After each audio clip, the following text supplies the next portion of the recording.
video, we're going to talk about object-oriented programming. And we're going to talk about the idea of an object being a combination of data and code. So OOP equals data plus code.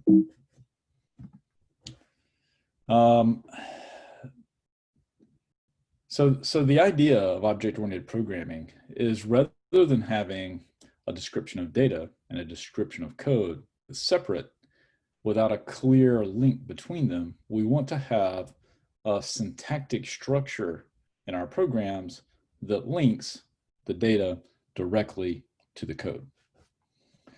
And as a way of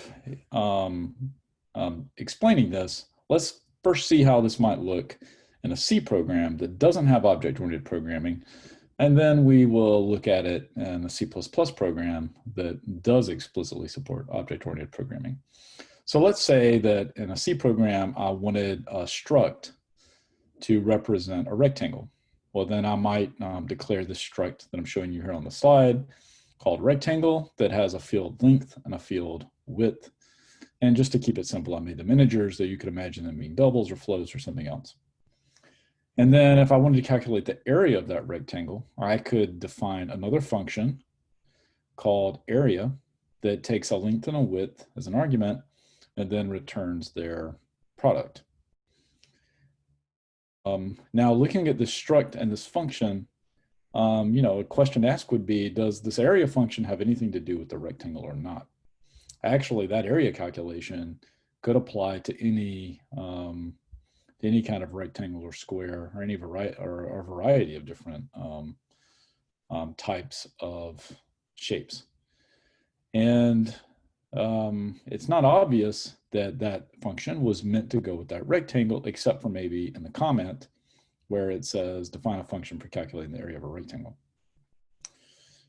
So these two functions may go together and they may be intended to go together, but there's no real requirement that they're linked within the language itself.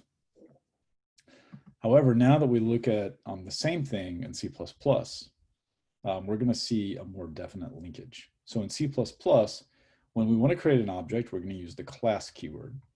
And this really is almost the same as declaring a struct. Just instead of struct, we say class, and then we have the name. And then inside the braces, we specify all the fields that we want. In this case, we want a width and a length. But now there's something really new that we can do with an object in C++. We can actually embed the functions that will operate on it directly inside the class itself.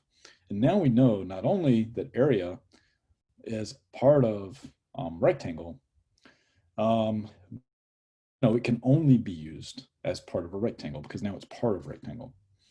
And a really neat thing we get out of this embedding of this function inside this class is that unlike before, I needed to pass in arguments like length and width, but now, because area is part of the class, it can just directly use the width and length fields that are part of this particular object. And so when we call the area function, we're just going to have to say its name. We don't pass any arguments, and it uses the data, the object, to perform calculation.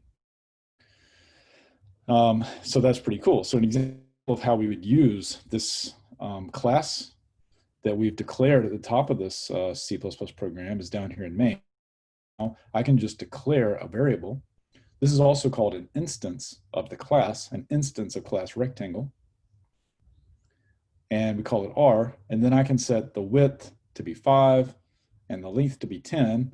And then when I perform this print, I'm going to print the area by calling r.area, calling this area function on this particular rectangle, and that's going to return, in this case, 50.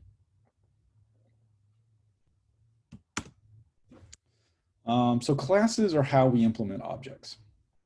And classes are like structs in many ways. They have fields, but now instead of calling them fields, we're going to tend to call them members. So length and width before are member variables of the class. Classes represent a new data type, just like structs would represent a new data type in the C language.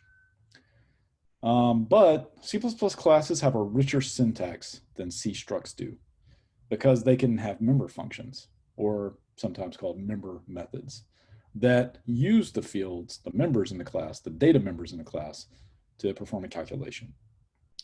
There are also other language features that we're going to see and learn about. One you might have noticed on the previous slide, keyword public. And public is a special keyword that's used with classes. And it's called an access modifier. It basically says that anyone who wants to use, that any other code in the program can access the length or width of the rectangle object. It's publicly available. There's also going to be a keyword called private. We're going to talk about both of them more in subsequent videos. So we use the term member to refer to either a field or a function inside a class. However, member often just refers to a field. And we usually explicitly say member function or member method when we want to refer to a function inside of a class. Okay, so that's a summary of what an object is in C++. We're going to create them with the class keyword